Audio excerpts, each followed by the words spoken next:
Assalamualaikum warahmatullahi wabarakatuh.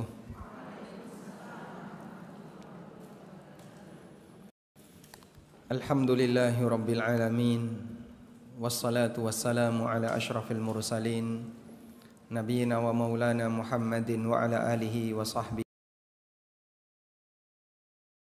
La ilaha illallah wahdahu la syarika lah. Wa ashhadu anna Muhammadan abduhu wa alihi wa ashabihi wa man sara ala nahjihi wa yaumiddin. Alhamdulillah, puji syukur kita haturkan kehadirat Allah. Waktu duha ini kita bisa belajar bersama di masjid.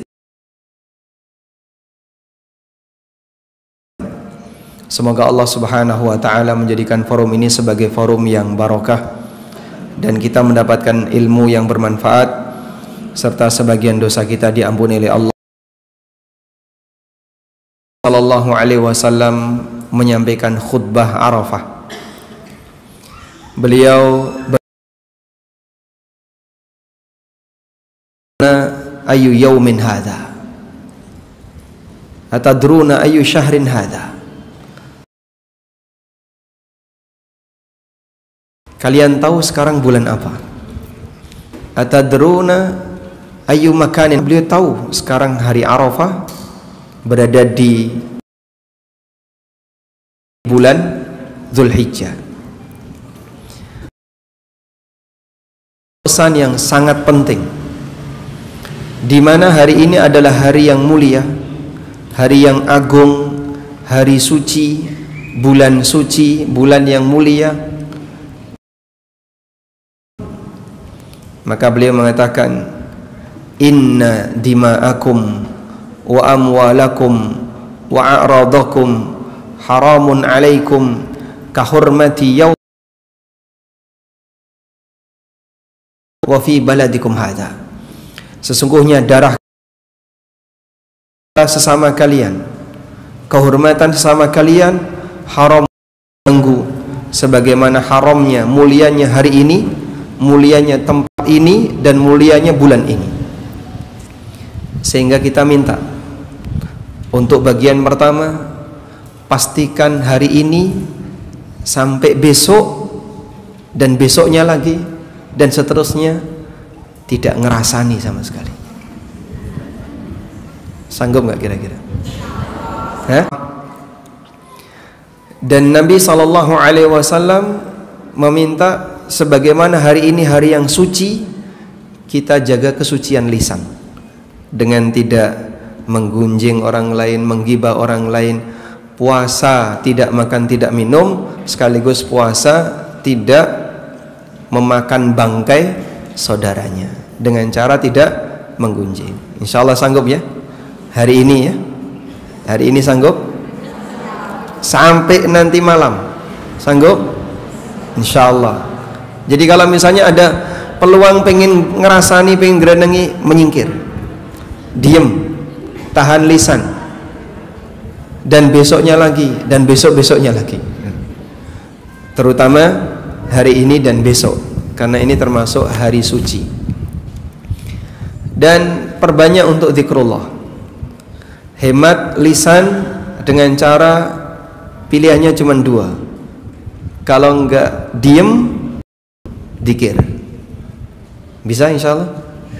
Insya Allah. Jadi kalau mau ngomong, diam dulu, gak usah ngomong, mending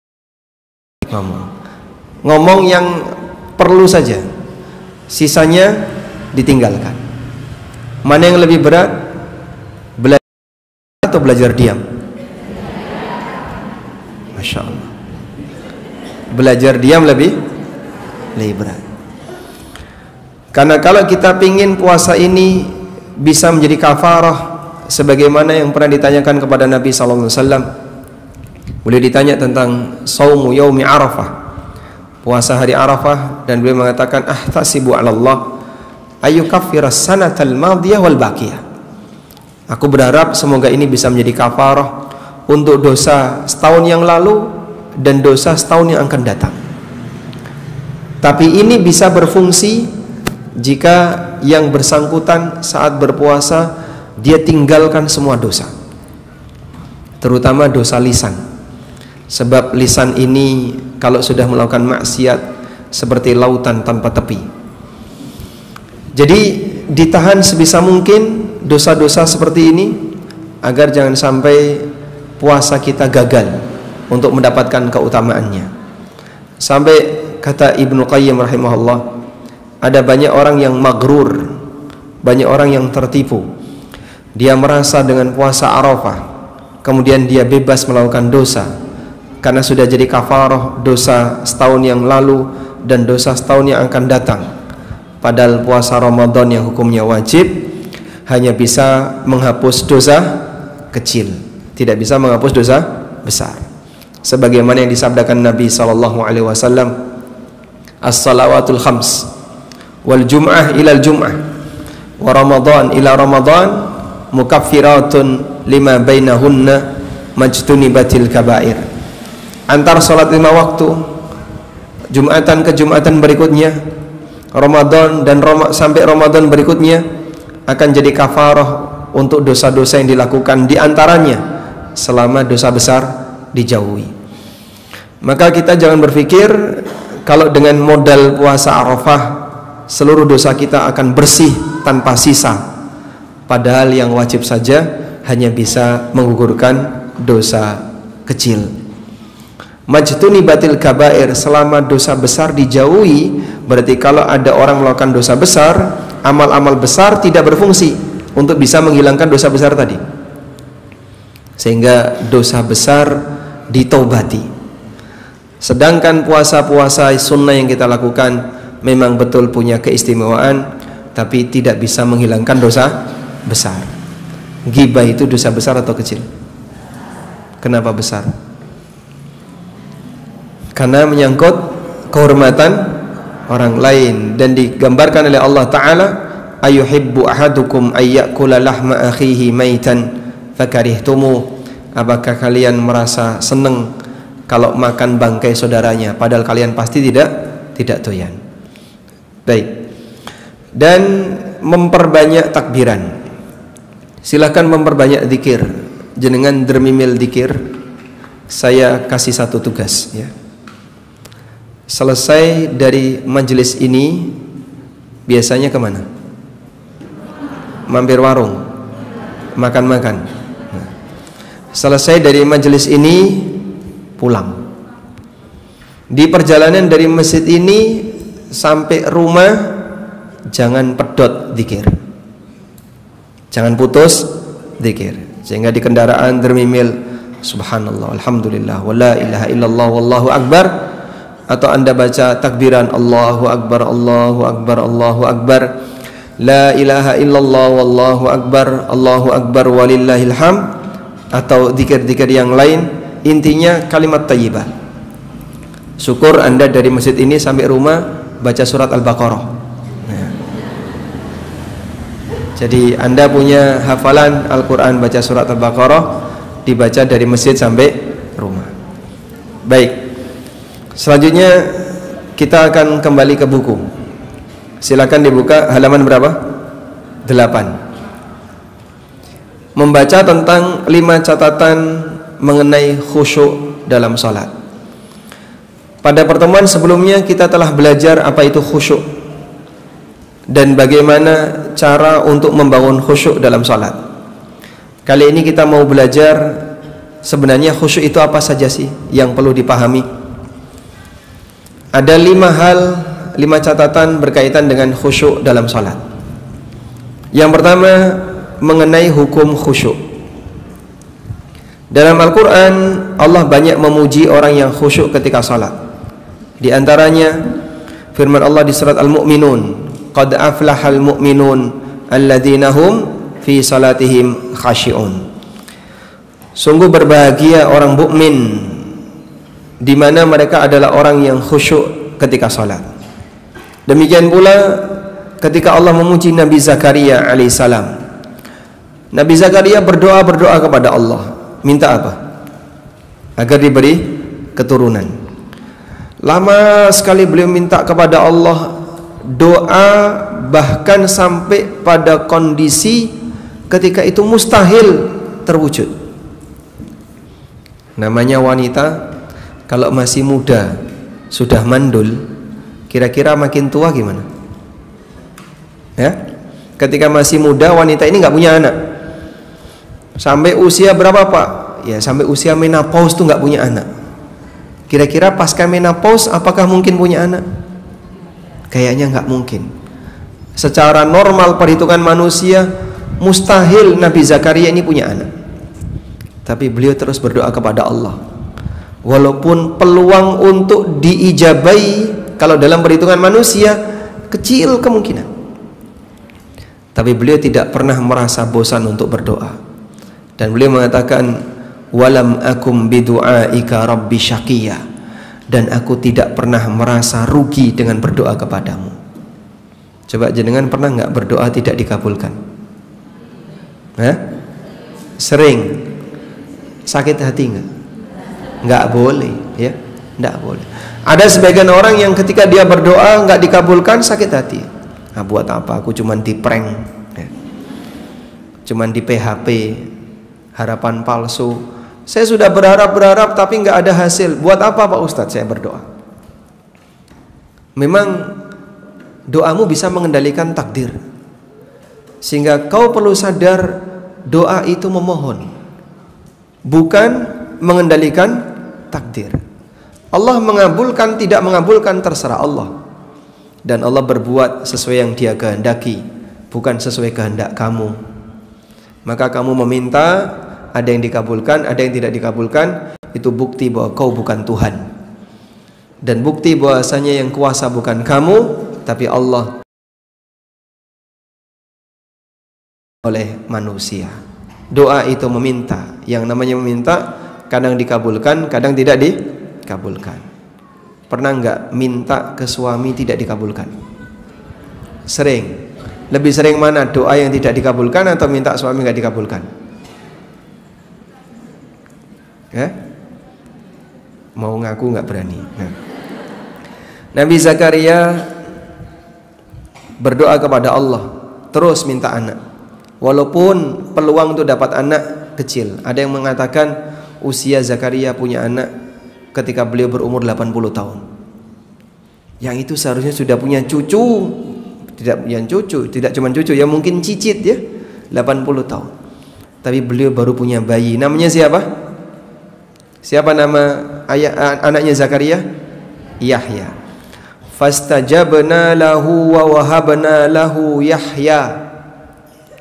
Kami ijabai doanya Zakaria, dan kami anugerahkan kepada beliau anak bernama Yahya. Wa aslahna lahu zaujah, dan kami perbaiki istrinya. Di posisi istrinya sudah menopause, sudah mandul, di usia muda itu sudah nggak subur, tua diperbaiki oleh Allah. Masya Allah. Allah kuasa untuk memperbaiki rahim wanita yang mungkin sudah tidak produktif, bisa menghasilkan anak. Innahum kanu yusari'una fil khairat. Sesungguhnya mereka adalah orang-orang yang bersegera dalam kebaikan. Wa yad'unana raghaban wa rahaba, dan kalau berdoa itu serius. Berdoa itu serius, raghaban wa rahaba, diiringi dengan rasa harap yang tinggi dan rasa takut yang besar. Doanya serius gimana Pak? Diiringi dengan rasa harap yang tinggi. Allahumma, Allahumma. Dia kalau minta itu serius. Kabulkan ya Allah, kabulkan ya Allah. Harapannya besar. Warahaban, dan diiringi rasa takut. Rasa takut apa? Jangan-jangan karena dosaku, doaku tidak diijabai. Jangan-jangan karena maksiat yang aku kerjakan sehingga doaku dilupakan oleh Allah. Ada seorang ulama ketika beliau sedang berdoa di Arafah. Doa di Arafah kan doa mustajab. Maka nanti di waktu sore, setelah Anda siapkan perbekalan untuk berbuka, siapkan lebih awal, terus tinggal berdoa. Ajak keluarganya, anak-anaknya, semuanya berdoa di waktu sore. Jam berapa Pak? Lebih awal lebih bagus. Anda kuat berdoa berapa jam? Kuat berdoa berapa jam? Udah capek. Masya Allah. Nabi SAW ketika Arafah berdoa duhur jamak dengan asar. Sebelumnya beliau khutbah Arafah, sholat duhur, asar, jamak. Tunggangannya berdoa mengangkat tangan. Mungkin dari jam 1 siang sampai maghrib. Berapa jam? 2, 3, 4, 5, 6, 5 jam.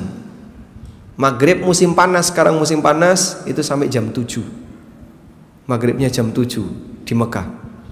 Jadi 6 jam orang berdoa di Arafah. Kalau kuat berdoa. Tapi orang di Arafah tidur sambil ngerokok. Banyak sekali yang melakukan pelanggaran seperti itu. Sehingga Anda yang berada di tanah air mungkin tidak punya mustajab doa seperti yang di Arafah, tapi jangan kalah semangat. Batin ada di Arafah, jasad ada di Klaten. Masya Allah. Karena orang yang nggak jadi haji, sehingga hatinya mungkin sudah sampai Arafah, tapi badannya ada di tanah air, di Indonesia. Tapi dia punya semangat untuk punya harapan besar di sisi Allah. Terus berdoa, memohon kepada Allah di waktu-waktu yang mustajab. Karena khairud doa yaumi Arafah. Doa yang terbaik adalah doa di hari Arafah. Maka nanti di waktu sore kalau sudah selesai menyiapkan berbuka, fokus berdoa. Di rumah boleh, di masjid boleh. Makin panjang makin bagus. Sudah siapkan doanya dari sejak pagi ini ya. Siapkan doanya dari pagi ini. Sehingga cari-cari di internet doa apa yang bisa saya baca. Itu cari di internet. Boleh nggak? Boleh. Saya ada artikel, nanti boleh Anda buka ya. Doa Nabi Sallallahu Alaihi Wasallam. Judulnya kalau tidak salah, kumpulan doa Nabi Sallallahu Alaihi Wasallam. Doa Nabi Sallallahu Alaihi Wasallam. Ini di web konsultasisyariah.com. Kumpulan doa Nabi Sallallahu Alaihi Wasallam. Anda bisa baca doa itu. Yang saya tulis di web ini ada kurang lebih 12 doa.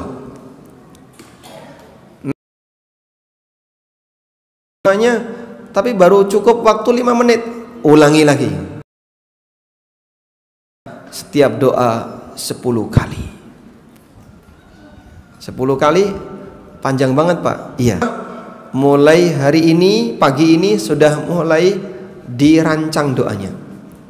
Nanti saya akan minta kepada Allah, kepada kami, tunduk kepada kami. Ada banyak pujian bagi orang yang khusyuk ketika sholat, menunjukkan celaan bagi mereka yang tidak khusyuk ketika sholat.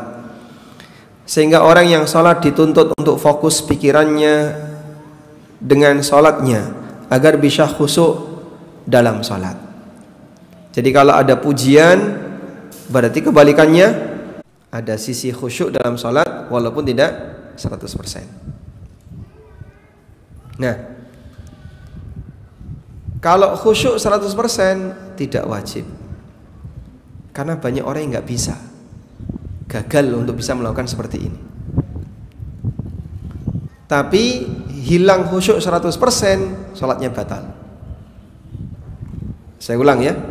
Khusyuk 100% hukumnya apa? Tidak wajib. Tapi tidak khusyuk 100%, sholatnya batal. Sehingga kalau ada orang yang sholat 100% tidak khusyuk, semuanya dipakai mikir yang lain, sholatnya batal. Ya, meskipun ketika sholat dia tidak 100% khusyuk, sholatnya sah. Sholatnya sah. Karena khusyuk itu tidak harus keseluruhan. Ya. Dong nama belum? Dong, alhamdulillah. Ya. Dalilnya apa Pak? Coba kita baca hadis berikut ini.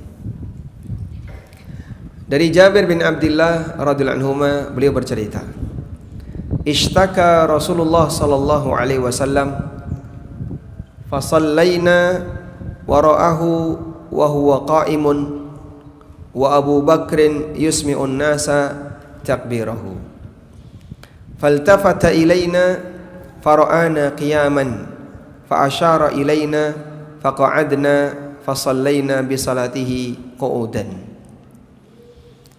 Pada saat Nabi sallallahu alaihi wasallam sakit, menjelang wafatnya beliau terakhir tidak sholat jamaah hari Rabu, ada yang bilang hari Rabu, dan beliau meninggal hari Senin. Berarti kurang lebih berapa hari itu? Kamis, Jumat, Sabtu, Ahad, Senin. 5 hari beliau tidak keluar rumah karena nggak kuat. Sehingga saat beliau berusaha untuk bangkit, pingsan. Suatu ketika Nabi SAW terbangun dari istirahat beliau ketika sakit. Lalu beliau tanya, asalan nas, apakah jamaah sudah pada sholat? Belum ya Rasulullah. Innahum yantadiruna, mereka menunggu Anda. Maka Nabi SAW berusaha untuk bangkit, terus pingsan. Kemudian ditunggu, beliau sadar lagi. Sudah pada sholat belum? Belum ya Rasulullah, mereka menunggu Anda. Beliau minta dibawakan air. Kemudian beliau cuci muka. Dalam posisi demam, itu beliau cuci muka. Badannya dikenai air. Berusaha untuk bangkit, jatuh lagi, pingsan lagi. Ditunggu lagi, sampai ketika 3 kali beliau sudah nggak sanggup. Lalu beliau perintahkan, muru Abu Bakrin ayyusalliya bin nas. Perintahkan Abu Bakar untuk jadi imam. Akhirnya Abu Bakar yang jadi imam. Nah, dalam satu kesempatan ketika Abu Bakar jadi imam, tiba-tiba Nabi SAW datang. Lalu Rasulullah SAW duduk di samping Abu Bakar. Beliau jadi imam dalam posisi apa? Duduk. Dan Abu Bakar berada di samping beliau. Tiba-tiba Nabi SAW noleh ke belakang. Ternyata jamaahnya pada berdiri. Maka Rasulullah SAW iltafata ilaina fara'ana qiyaman fa asyara ilaina faqa'adna. Kemudian Nabi SAW ketika noleh kau lihat jamaahnya pada berdiri, beliau berisyarat pakai tangan. Ani jelisu, semuanya duduk. Akhirnya semua makmum di belakangnya duduk pada posisi sudah takbiratul ihram. Jadi apa? Beliau sempat kepikiran jamaahnya di posisi berdiri sementara beliau duduk. Maka imam duduk, makmumnya duduk. Walaupun makmumnya sehat walafiat, imamnya sakit misalnya. Imamnya sakit, sholatnya duduk, maka makmumnya duduk. Karena sholatnya makmum mengikuti imam. Fa idza shalla jalisan fasallu julusan ajma'un. Kalau imamnya sholat sambil duduk, maka kalian kerjakan sholat sambil duduk. Nabi SAW berisyarat ketika sholat, menunjukkan bahwa ada bagian dari sholat beliau yang tidak khusyuk, karena beliau berisyarat. Kemudian disebutkan dalam hadis dari Sahal bin Handalah, beliau bercerita ketika peristiwa sebelum perang Hunain, bahwa Nabi SAW mengutus seseorang untuk berjaga malam di sebuah lembah, memperhatikan keadaan sasaran. Menjelang subuh, Nabi SAW selalu bertanya, adakah perkembangan informasi dari penjaga malam? Sampai akhirnya dikumandangkan iqamah salat subuh. Sahal bin Handalah menegaskan, faja'ala Rasulullah SAW yusalli wa huwa yaltafitu ila syi'bi hatta idza qada salatahu wa sallama. Rasulullah SAW salat sementara beliau sambil menoleh ke arah lembah itu sampai beliau selesai salatnya dan salam. Ini juga menunjukkan terkadang beliau tidak khusyuk dalam sebagian salatnya. Jadi ceritanya kayak gini ya. Pada peristiwa perang Hunain, Nabi SAW mengutus seorang sahabat atau beberapa sahabat agar sahabat itu tolong kamu berangkat ke sana. Itu ada sebuah celah lembah, Kamu perhatikan bagaimana gerakan musuh yang ada di sana. Maka berangkatlah dia di malam hari untuk mencari informasi. Nah, sampai subuh petugas ini nggak balik-balik. Sampai subuh ya. Akhirnya ketika sholat subuh, anggaplah misalnya kiblatnya begini, lembahnya ada di sana. Rasulullah SAW sholat menghadap kiblat, tapi ngelirik ke sana. Dipantengin terus. Barangkali ada petugas yang datang. Yang bertugas apa tadi? Mencari informasi tentang kondisi musuh. Kata Sahal bin Handalah, wa huwa yaltafitu ila syi'bi hatta qadha salatahu. Nabi SAW menghadap kiblat, tapi arah pandangannya ke sana sampai selesai salat. Berarti beliau salat dalam posisi siaga menunggu informasi. Nah, ini menunjukkan bahasanya terkadang Nabi SAW sholat, tapi ada bagian yang tidak khusyuk karena nunggu informasi tadi.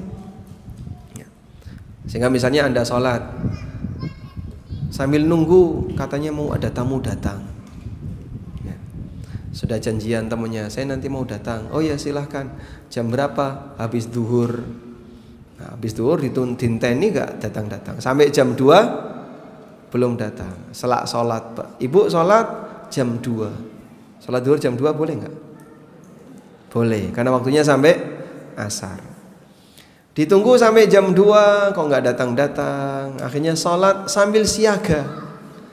Jangan-jangan ada tamu yang datang.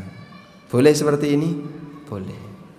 Maka ada wanita sholat sambil siaga ngawasi anaknya. Kiblatnya di sana, anaknya di sini. Jadi dia sholat sambil ngelirik anaknya. Karena sambil ngawasi, jangan-jangan anaknya jatuh. Hadis yang ketiga, hadis dari Uqbah bin Amir. Beliau pernah sholat di belakang Nabi SAW. Tiba-tiba seusai salam, Rasulullah SAW langsung bergegas pulang. Begitu salam, beliau langsung berdiri terus pulang. Sampai melangkai pundak-pundak sebagian makmum. Setelah itu beliau balik lagi ke masjid dan mengatakan, buru-buru pulang, balik lagi ke masjid dan mengatakan, dzakartu syai'an min tibrin indana fakarihtu ayyahbisani fa'amartu bikismatihi. Saya tadi teringat ada syai'an min tibrin, ada sedikit emas di dalam rumah. Ada sedikit emas di dalam rumah, seonggok emas dalam rumah, maka saya tidak ingin emas itu jadi pikiranku. Akhirnya aku perintahkan pulang, diperintahkan tolong emasnya disedekahkan. Jadi sampai ketika sholat itu kepikiran ada emas yang belum sempat disedekahkan di dalam rumah. Masya Allah. Kalau kita akan kebalikannya ya, kepikiran emasku aman nggak ya, emasku aman. Hadis riwayat Bukhari. Sehingga beliau kepikiran emas itu sejak beliau masih dalam sholat, dan sholat tidak batal disebabkan karena amal hati dalam praktek seperti ini. Dan ini hukumnya menunjukkan bahwasanya tidak harus 100% khusyuk. Dan masih banyak lagi dalil yang lainnya, seperti Nabi SAW pernah sholat dan beliau berniat untuk memanjangkannya. Namun ketika di tengah sholat, tiba-tiba beliau mendengar ada bayi yang nangis. Lalu beliau mempercepat sholatnya. Lalu beliau mengatakan, aku tadi sudah berniat untuk memperlama sholatku, tapi ketika mendengar ada bayi nangis, dipercepat, takut memberatkan ibunya. Wah, itu ibu ini mikir apa bayi ini nangis gitu. Apa yang Anda pikirkan ketika Anda sholat bayinya nangis? Satu, pengen mencubit bayi itu. Dua, pengen membuang bayi itu. Atau pengen segera selesai sholat? Pengen segera selesai sholat.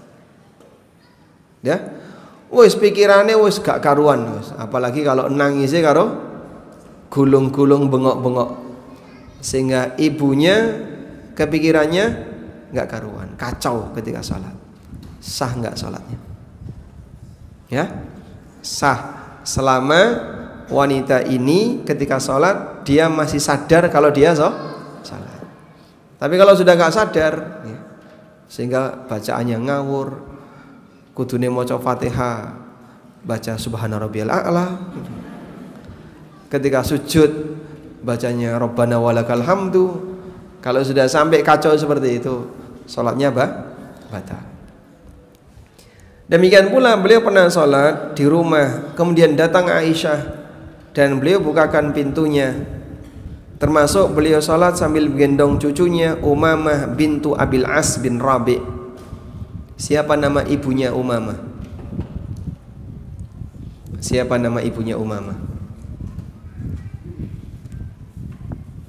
Umamah bintu Abil As, bapaknya namanya Abil As. Siapa nama ibunya Umamah? Putri Nabi SAW yang menjadi ibunya Umamah siapa namanya? Ada yang jawab? Ya? Bukan Ruqayyah. Ruqayyah nggak punya anak. Siapa? Bukan Fatimah. Umamah bukan, anaknya Fatimah. Siapa namanya? Siapa yang jawab? Zainab. Baik, dapat hadiah. Pisang kepokmu enggak? Ini saya bawa dari Jogja untuk dia.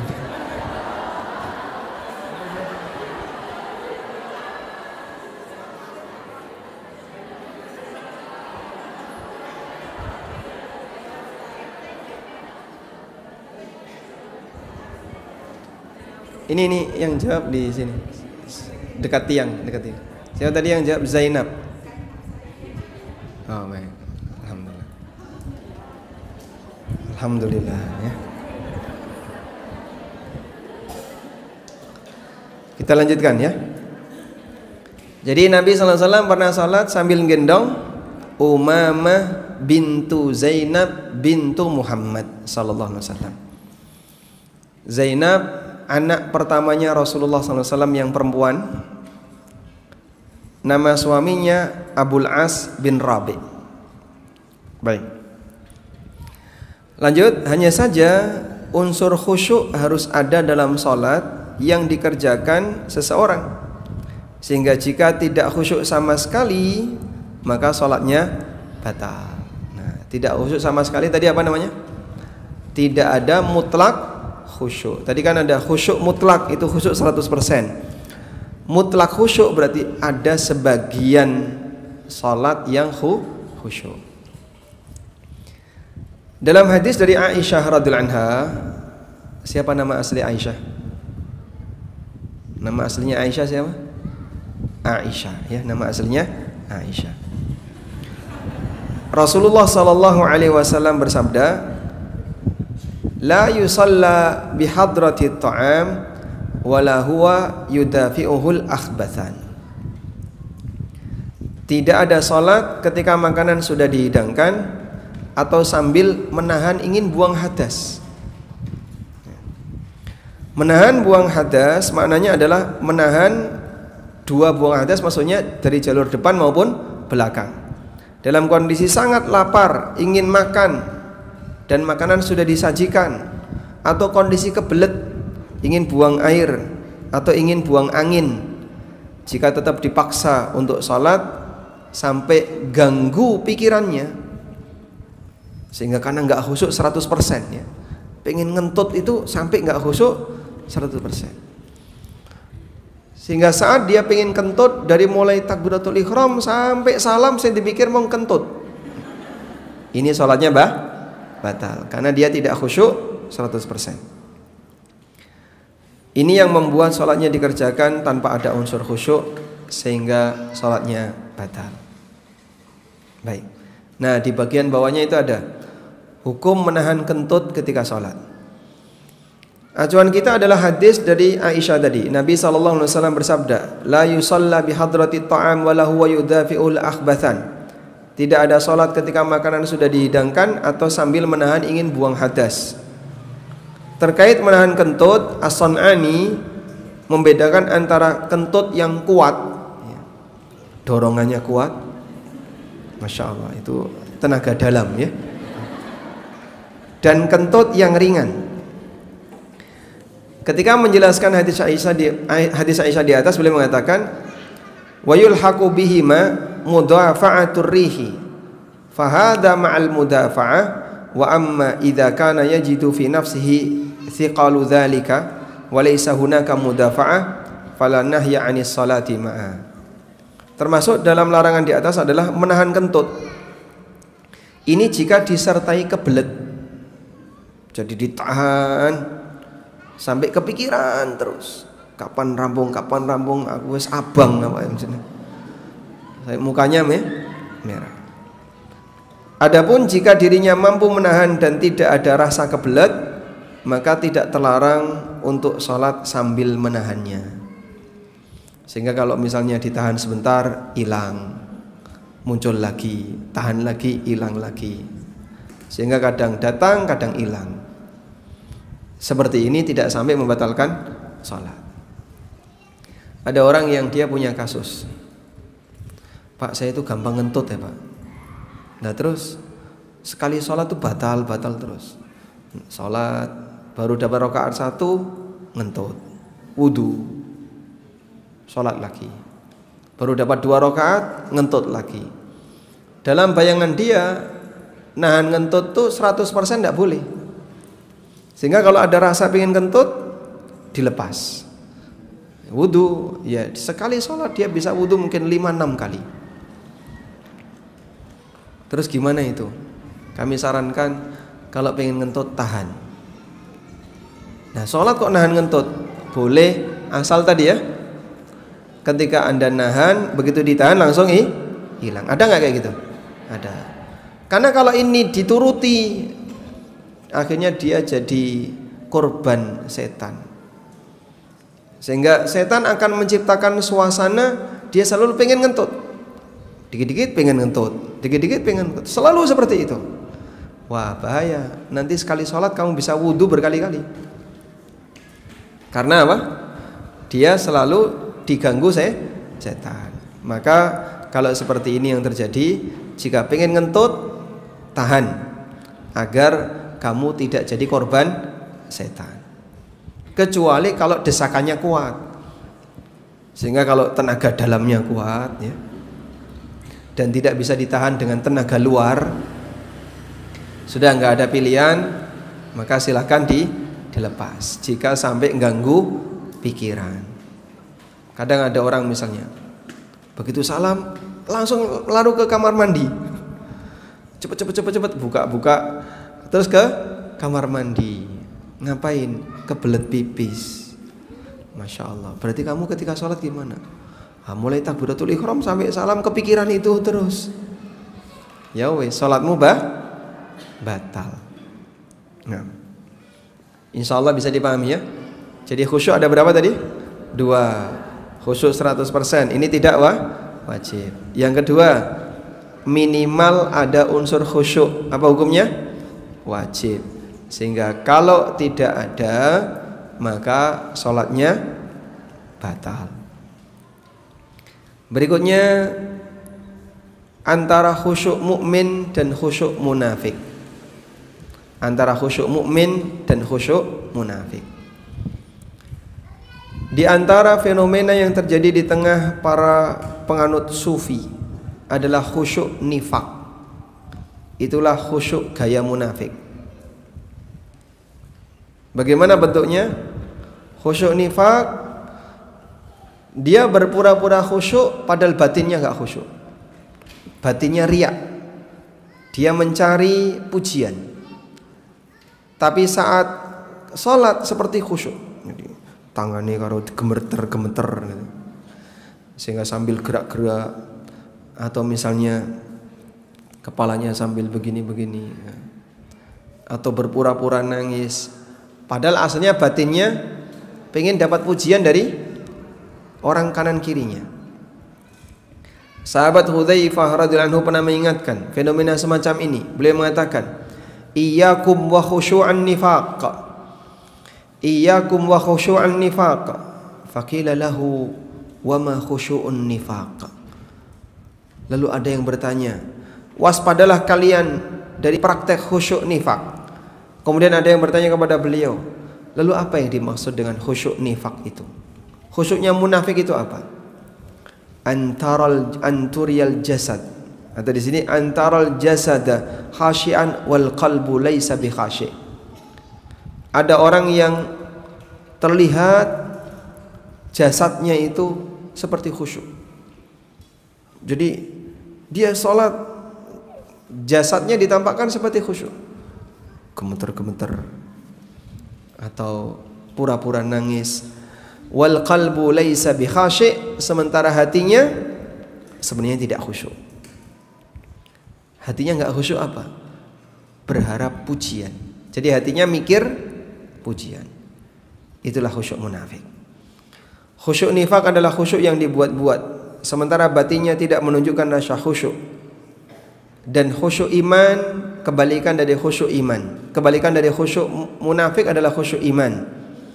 Adalah khusyuk yang timbul karena pengagungan hamba kepada Allah, sehingga hatinya dipenuhi rasa takut dan rasa malu di hadapan Allah.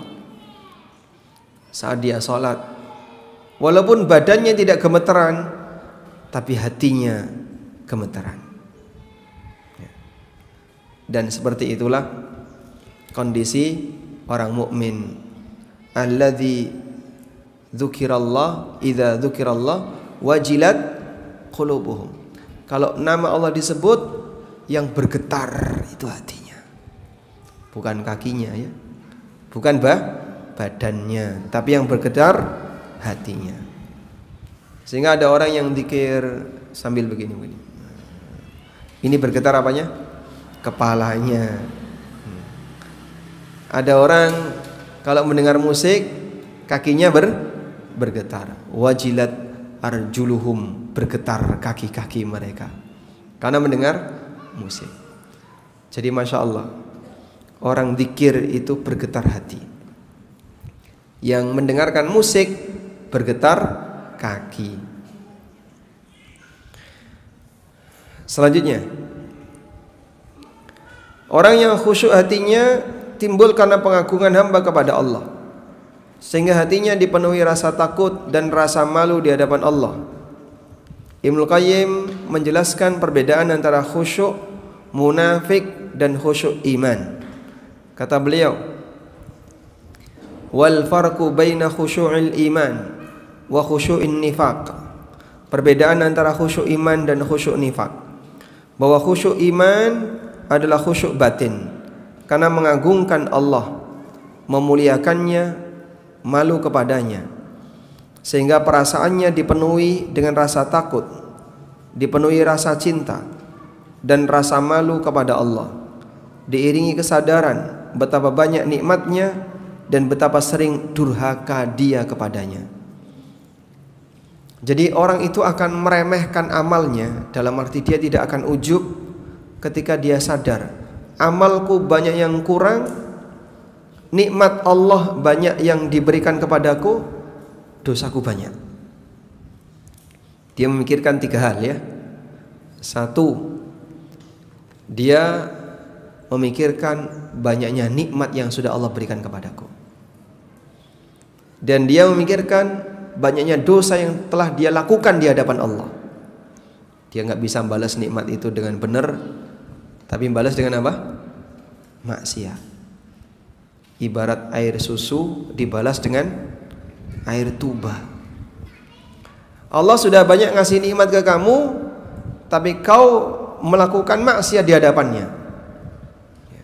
Ya kalau boleh dikatakan ya, pakai bahasa kasar begitu, saya mohon izin ya, hamba tidak tahu diri ya. Sudah banyak dikasih nikmat, tapi banyak maksiat. Sudah banyak dikasih nikmat, tapi dia banyak durhaka. Di saat yang sama ketika ibadah enggak khusyuk. Nah, kalau orang merasakan seperti ini, dia akan merasa malu di hadapan Allah. Sehingga dulu ada sebagian ulama ketika selesai wudu mau sholat wajahnya pucat. Selesai wudu mau sholat wajahnya pucat. karena mau menghadap kepada zat dan dia merasa malu di hadapan zat itu. Misalnya jenengan tiba-tiba dapat panggilan, tolong segera menghadap sendirian tanpa ditemani oleh siapapun menghadap Kapolda. Masya Allah, suruh menghadap Kapolda, Arab apa lagi? Kira-kira gimana? Pucet wajah. Anda naik motor nggak bawa helm, nggak bawa SIM, nggak bawa STNK, kena pote brong, tidak ada spion, di depan cegatan. Kira-kira gimana? Ya, deg-degan. Ya, kira-kira apa? Deg-degan. Sehingga tiba-tiba ketika melihat, ada cegatan, wes tidak bisa menghindar karena sudah diawasi. Mau balik nggak bisa. Maka saat laju deg-degan, wes ranggawa SIM, ranggawa STNK, nggak pakai helm, sudahlah pasrah. Deg-degan ya. Kenapa? Pasti kena tilang. Itu baru ketemu polisi. Tapi karena pengagungan kita kepada Allah itu kurang, sehingga kita tidak menghadirkan perasaan seperti itu sebelum sholat. Padahal dulu ada sebagian sahabat selesai wudhu mau sholat pucet karena deg-degan. Kita lanjutkan. Kata Ibnu Qayyim, maka hatinya khusyuk dan diikuti dengan khusyuk anggota badan, sehingga khusyuk nifak adalah khusyuk yang dibuat-buat, dipaksakan, sementara hatinya tidak khusyuk. Makanya jamaah, waspadalah dengan model seperti ini ya, di mana ada orang yang berpura-pura menampakkan khusyuk padahal sebenarnya dia tidak khusyuk. Khusyuk seperti inilah yang dibenci oleh para sahabat, dibenci oleh para ulama masa silam. Bahkan mereka membenci ketika seseorang menampakkan kekhusyuan melebihi dari asli batinnya. Fudail bin Iyad, ulama tabi'in, mengatakan, kana yakrahu ayyara rajula minal khusyu'i aktsara mimma fi qalbihi. Dulu orang itu benci, atau kana yukrah ayyuriya rajul minal khusyu' aktsara mimma fi qalbihi. Dibenci seorang menampakkan kekhusyuan melebihi dari apa yang ada dalam hatinya. Jadi kalau gerakannya ya gerakan normal saja, yang penting batinnya khusyuk. Al-Qurtubi menyebutkan contoh bentuk khusyuk nifak. Wa ammal madmumu fatakallafahu wattabaki wa mutaqta'atur ra'si kama yaf'aluhul juhal. Adapun khusyuk yang tercela adalah khusyuk yang dibuat-buat. Berpura-pura nangis, kepalanya manduk-manduk, mutaqta'atur ra's, kepalanya manduk-manduk, ditunduk-tundukkan. Seperti yang dilakukan oleh orang-orang bodoh agar kelihatan baik dan mulia, dan itu tipuan setan dan godaan jiwa. Jadi karena dia ingin terlihat hebat, lalu cari muka, cari pujian orang lain dengan cara berpura-pura khusyuk. Terkadang kita melihat ada orang yang tangannya bergetar-getar, dipaksakan menangis, padahal di luar masjid kegiatannya sering maksiat. Wallahu a'lam. Walhamdulillah. Selanjutnya yang ketiga, catatan ketiga. Ya, insyaallah kalau yang ada di sini khusyuknya khusyuk batin, bukan khusyuk lahir ya. Sehingga ketika kita khusyuk nanti akan terbawa pada situasi lahir. Jadinya gimana Pak? Nek sholat anteng. Dulu ada orang yang sholat saking antengnya sampai kepalanya dihinggapi burung, dikira patung. Itu beliau diem. Nah, yang punya model sholat seperti ini contohnya sahabat Abdullah bin Zubair, juga sahabat Urwah ibnu Zubair. Jadi anak-anaknya Zubair itu orang-orang yang kalau sholat khusyuk, terkenal khusyuk. Jadi saking antengnya ketika sholat sampai kepalanya dihinggapi burung, dikirane patung. Nah, kita baca yang ketiga. Pahala salat yang didapatkan oleh hamba setingkat dengan kualitas khusyuknya. Dalam hadis dari Ammar bin Yasir radhiyallahu anhuma, Rasulullah sallallahu alaihi wasallam bersabda, "Innal 'abda la yusalli salata ma yuktabu lahu minha illa ushruha tus'uha sumunuha subu'uha sudusuha khumusuha rubu'uha thuluthuha nisfuha." Ada orang yang selesai salat tapi pahala yang dia dapatkan hanya 1/10-nya, 1/9, 1/8, 1/10,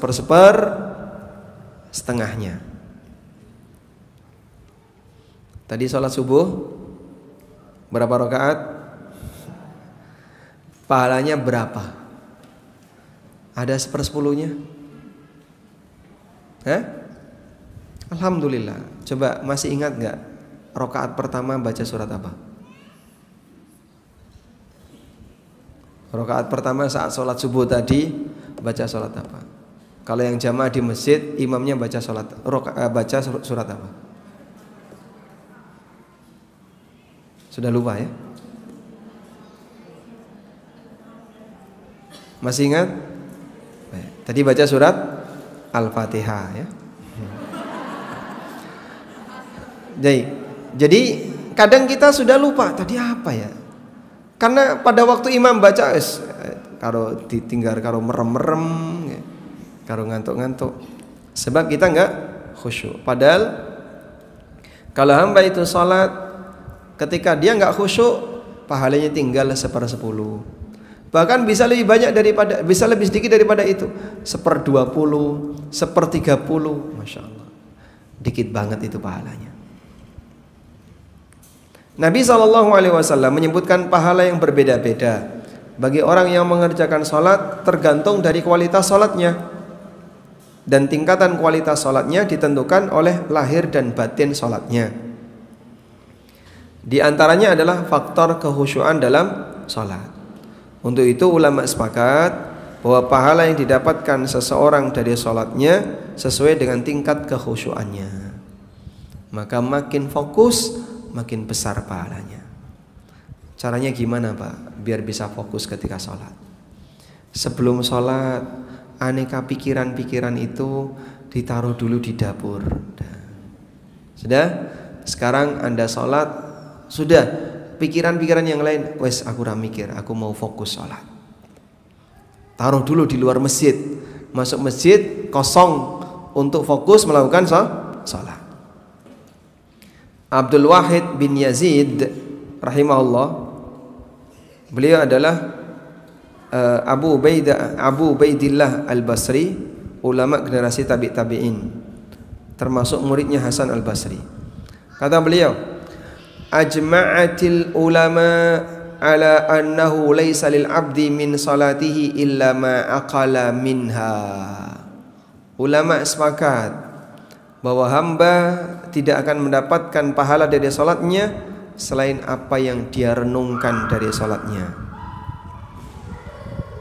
Hamba tidak akan mendapatkan pahala dari salatnya selain yang apa? Bagian yang sempat dia pikirkan dari salatnya. Riwayat yang lain disampaikan oleh Ibnu Abbas radhiyallahu anhuma, laisa laka min salatika illa ma aqalta minha. Kamu tidak akan mendapatkan pahala dari salatmu kecuali senilai apa yang kamu pikirkan dari salatmu. Masya Allah.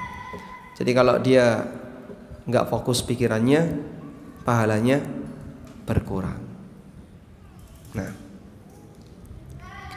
karena itulah orang yang tidak khusyuk dalam salatnya, maka tidak ada pahalanya. Karena khusyuk adalah roh dan inti salat. Kalau 100% tidak khusyuk, berarti tidak ada pahalanya. Contohnya tadi ya. Contohnya apa tadi? Kepikiran makan. Misalnya ya, kita puasa sampai maghrib, sudah? Terus makanan sudah dihidangkan, dan yang dihidangkan semua makanan yang Anda sukai. Tapi uji nyali, Masya Allah. Saya tidak akan makan dulu. Dilihatin makanannya dari ujung sampai ujung.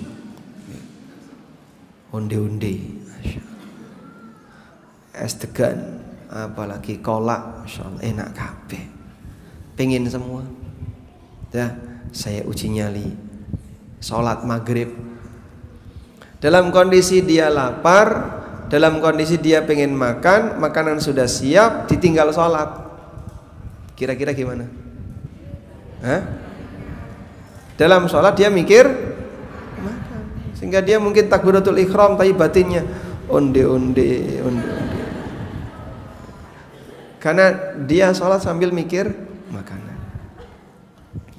Ibnu Qayyim mengatakan al-khusyu'u wa ta'akkulu ruhus salati wa maqsuduha wa lubbuha fa kaifa yu'taddu bi salatin faqadat ruhuha wa lubbuha. Khusyuk, fokus memikirkan salat adalah ruh salat, tujuan salat dan inti dari salat. Maka bagaimana mungkin salat seseorang bisa diperhitungkan selama ruh dan intinya tidak ada. Nah, kalau ruh intinya tidak ada, ya salatnya sudah tidak diperhitungkan. Bahkan sebagian ulama menyebut salat yang tidak khusyuk lebih dekat kepada azab daripada dapat pahala. Hasan Al-Basri mengatakan, kullu salatin la yahduruha qalbuka fahiya ilal uqubati asra'u minha ila thawab. Semua salat yang tidak menghadirkan hati lebih dekat kepada hukuman daripada dapat pahala.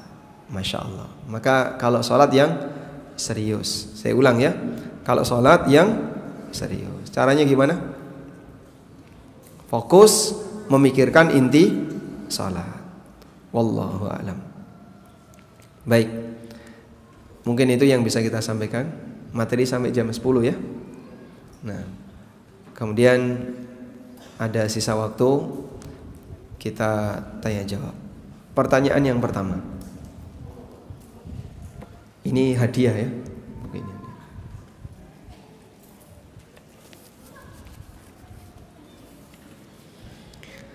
Pertanyaan yang pertama, dapat hadiah buku untukmu yang sedang sakit. Oh, Anda angkat tangan mau jawab? Pertanyaannya, sebutkan 2 keutamaan hari Arafah. 2 keutamaan hari Arafah. 1, coba angkat tangan dulu. Ini yang mana?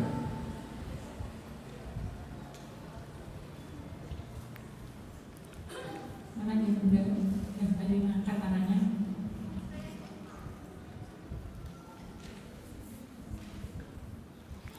Sebutkan 2 keutamaan hari Arafah. Yang pertama,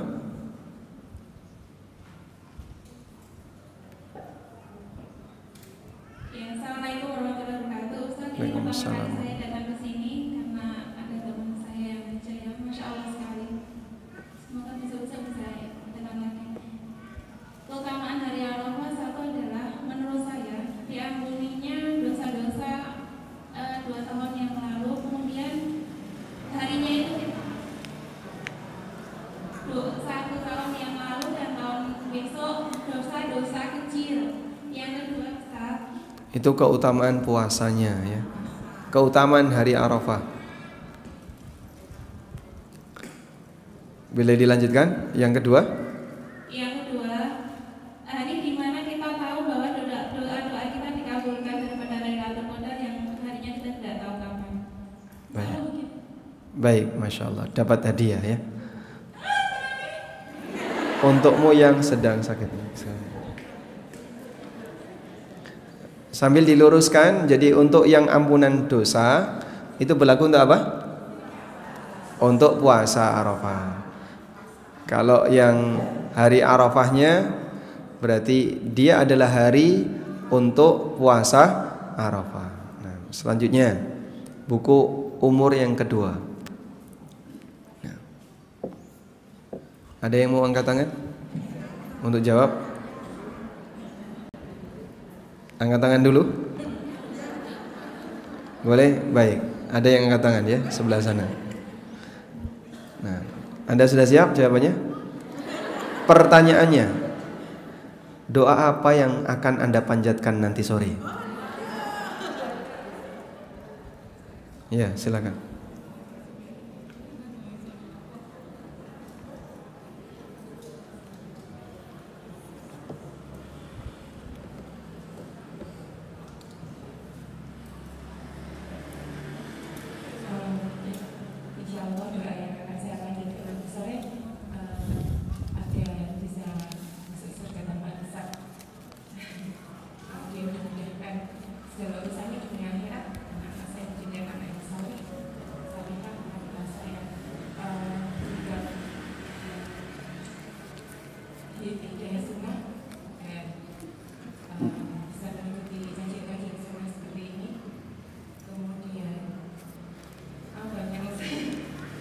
Baik, jawabannya betul ya.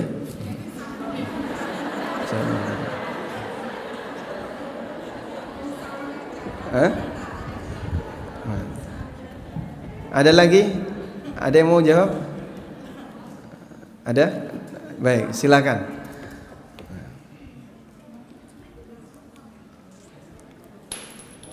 Pertanyaannya. Ya, pertanyaannya. Doa apa yang akan diutarakan nanti sore? Waalaikumsalam warahmatullahi wabarakatuh.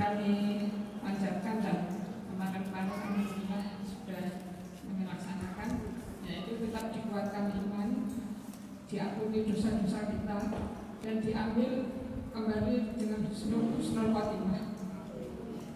Ya, semoga Masya Allah jawabannya benar ya. Semua jawaban benar.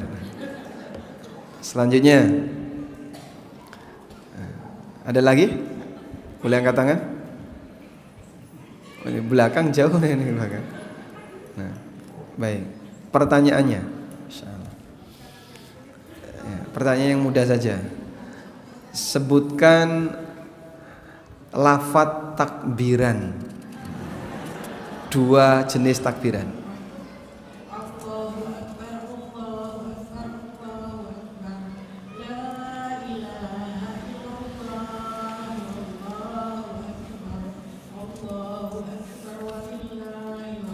Satu, ini satu redaksi. Redaksi yang kedua.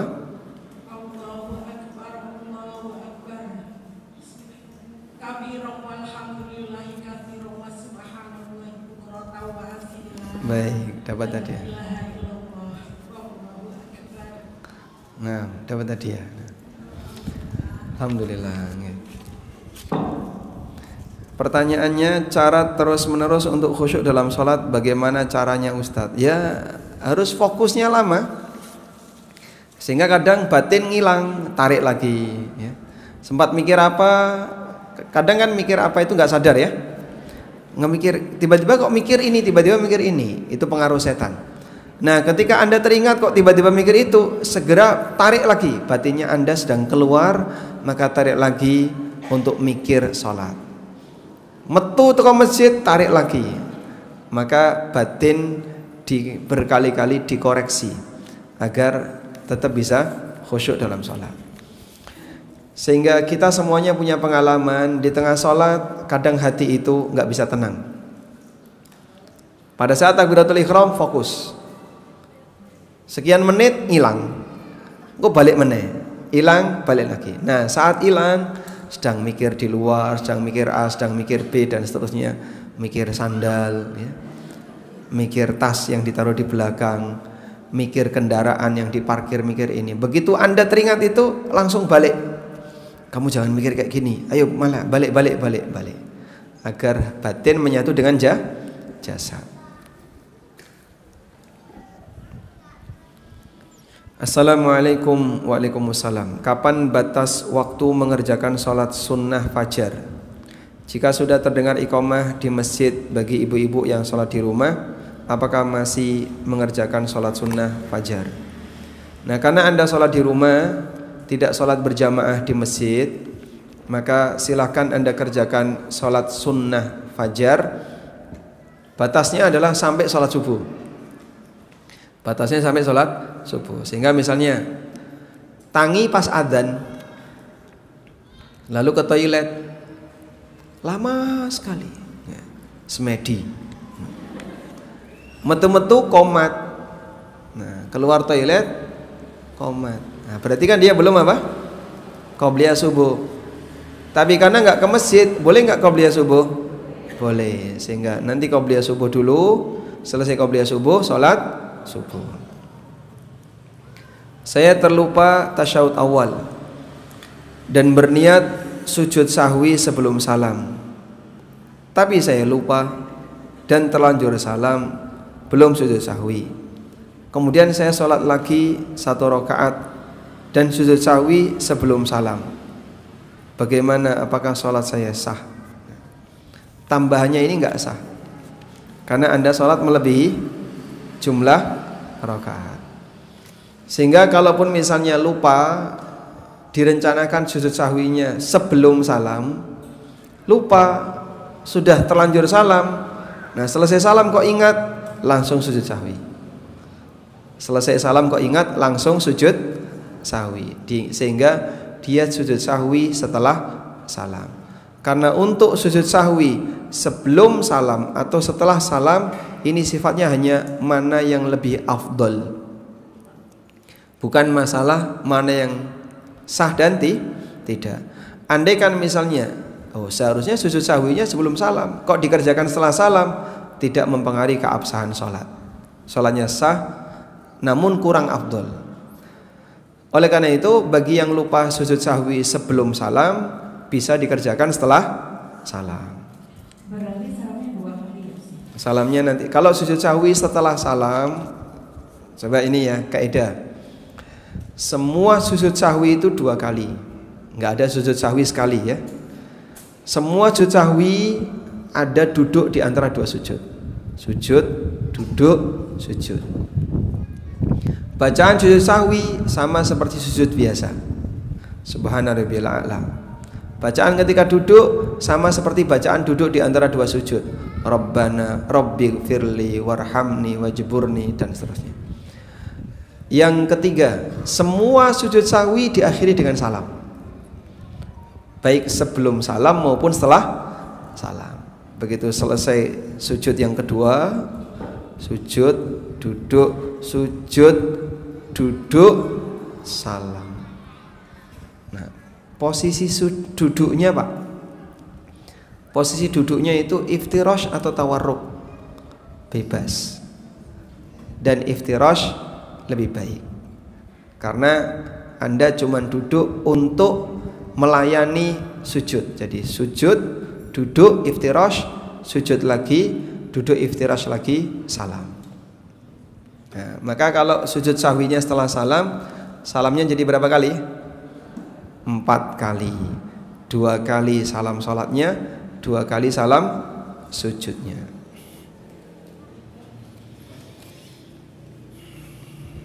Bolehkah orang yang sholat sambil duduk mengimami orang yang sholatnya normal? Boleh, dan Nabi SAW pernah melakukan ini. Beliau sholat sambil duduk, makmumnya berdiri, tapi beliau larang, lalu makmumnya disuruh duduk.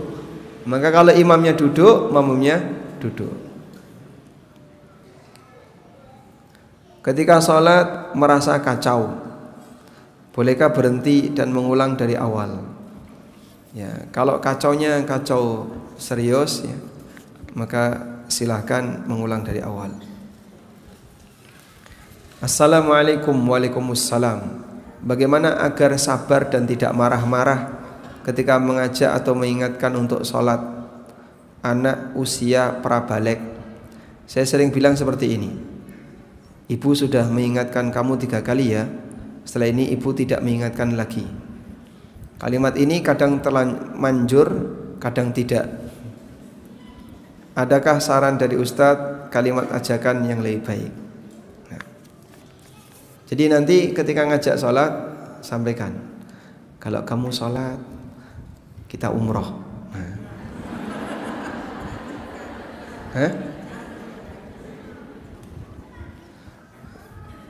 Nah, sehingga dia diajak umroh. Kalau kamu rajin sholat, umroh. Kok tetap ratangi?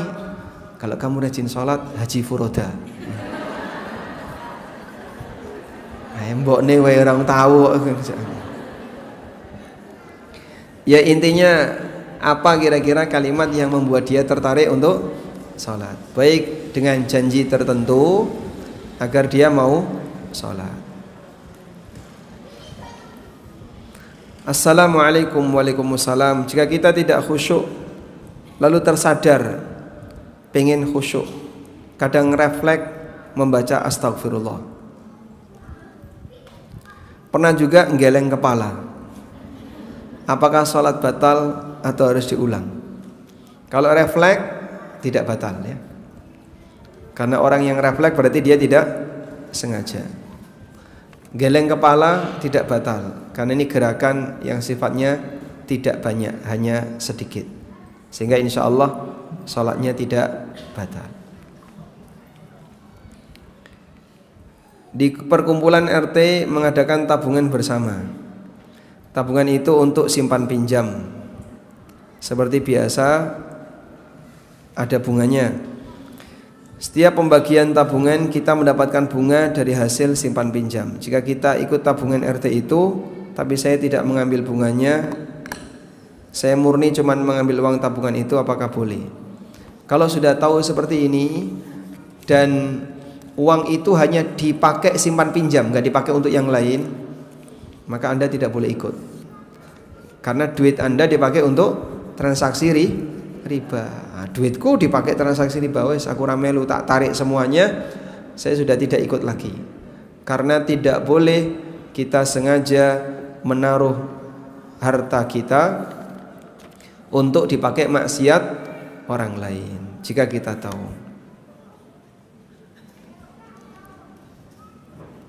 Apa doa masuk rumah? Doanya Bismillah. Hanya baca Bismillah. Fungsinya apa? Untuk melindungi agar setan tidak ikut masuk. Sehingga jenengan nanti pulang, tadi tugasnya apa tugasnya? Dzikir sampai rumah, tidak pedot. Ya, sehingga ketemu temennya dzikir aja ya. Ketemu temennya subhanallah. Nyopo kok subhanallah. Nah, begitu masuk rumah Anda baca Bismillah. Itulah yang dianjurkan ketika orang masuk rumah. Jika hanya satu orang sekeluarga, insya Allah cukup ya. Sehingga setan tidak bisa masuk ketika satu orang baca Bismillah. Meskipun kita ajarkan kepada semuanya termasuk anak-anak, masuk rumah baca Bismillah. Kapan waktu dzikir pagi sore yang afdol? Yang afdol untuk dzikir pagi dari kapan?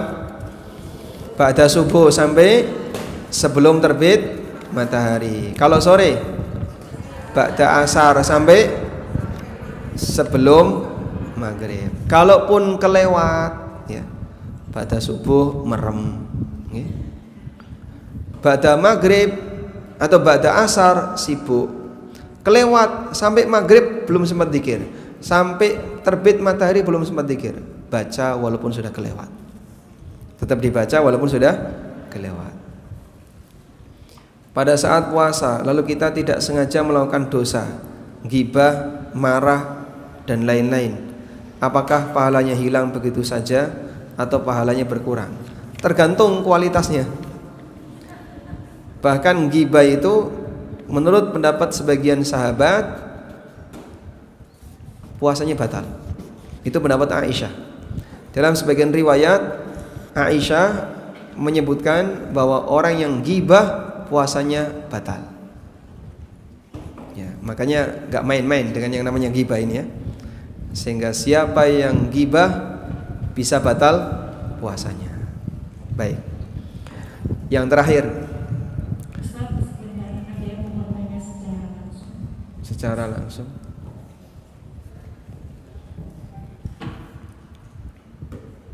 Enggak jadi? Alhamdulillah. Baik.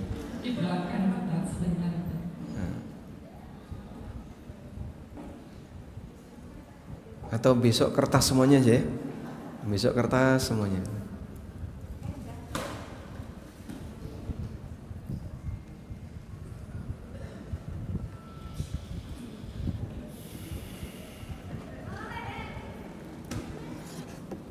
Bismillahirrahmanirrahim. Assalamualaikum warahmatullahi wabarakatuh. Waalaikumsalam warahmatullahi wabarakatuh. Mohon izin bertanya Ustaz. Misalnya dalam sholat itu kita punya cara untuk memfokuskan hati itu dengan berdoa dalam hati itu.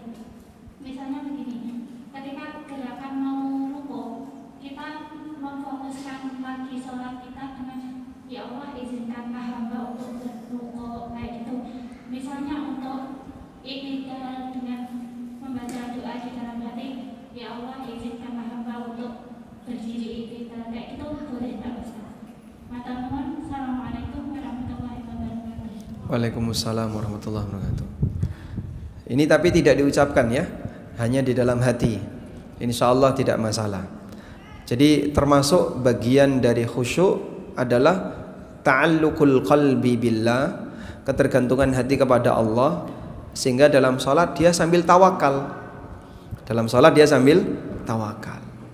Sehingga pada waktu sholat ketergantungan hati dia besar kepada Allah sambil tawakal. Mungkin seperti tadi bisa dijadikan sebagai salah satu cara.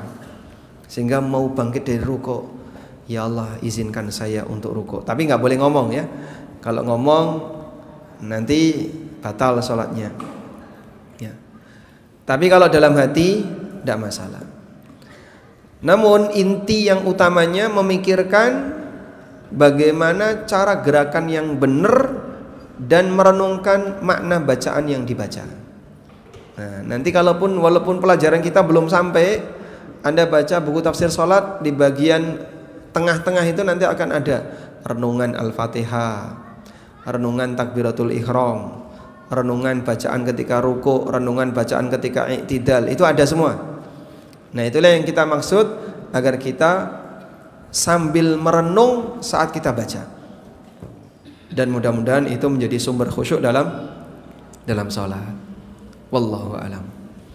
Izin bertanya Ustaz. Tafadhal. Sebelum melakukan sholat itu kita ingin berlindung dari godaan setan, itu bolehkah kita membaca Rabbi a'udzubika min hamazati syayatin wa a'udzubika rabbi ayyuhdurun.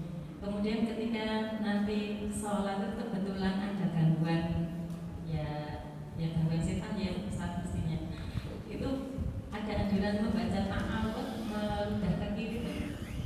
Apakah amalnya seperti itu boleh tidak Ustaz? Ya.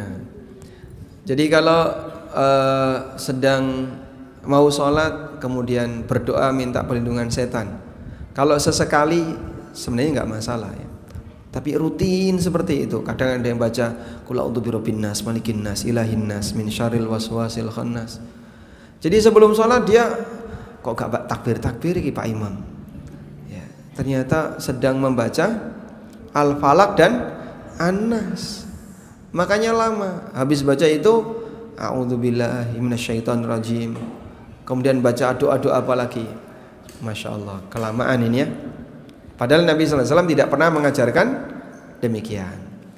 Maka yang lebih sesuai sunnah tidak dilakukan.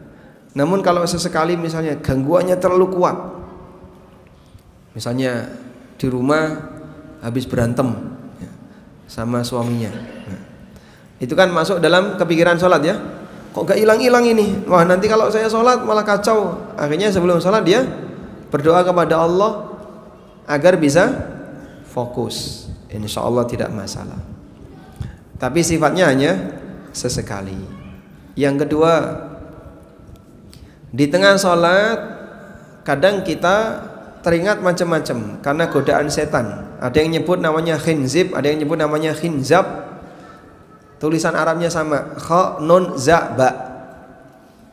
Terus Nabi SAW menyarankan baca a'udzubillahi minasyaitonirrajim, lalu meludah ke kiri sebanyak 3 kali tapi tanpa keluar air ludah. cuman titik-titik ludah saja. Ya, apa namanya? Nyembur ya. Nyembur kecil sebanyak 3 kali. Ini kalau saya praktekkan di sini kan nggak sopan ya. Nah. Jadi Anda bisa ke kiri sambil meludah kecil, cuman tidak sampai keluar ludahnya, seperti orang nyembur gitu ya. Sehingga cuman keluar titik-titik air. Seperti itu yang diajarkan Nabi SAW. Dan saya pernah seperti itu. Memang betul. Begitu melakukan seperti itu tiba-tiba hilang. Fokus lagi. Nanti kadang keluar lagi. Maka bisa jadi butuh berkali-kali untuk seperti itu. Baik, demikian. Semoga yang kita bahas ini bermanfaat. Allahumma anfa'na bima 'allamtana wa 'allimna ma yanfa'una warzuqna ilma. Wa sallallahu ala nabiyyina Muhammadin wa ala alihi wa sahbihi wa sallam. Wa akhiru da'wana anil hamdulillahi rabbil alamin. Wassalamu alaikum warahmatullahi wabarakatuh.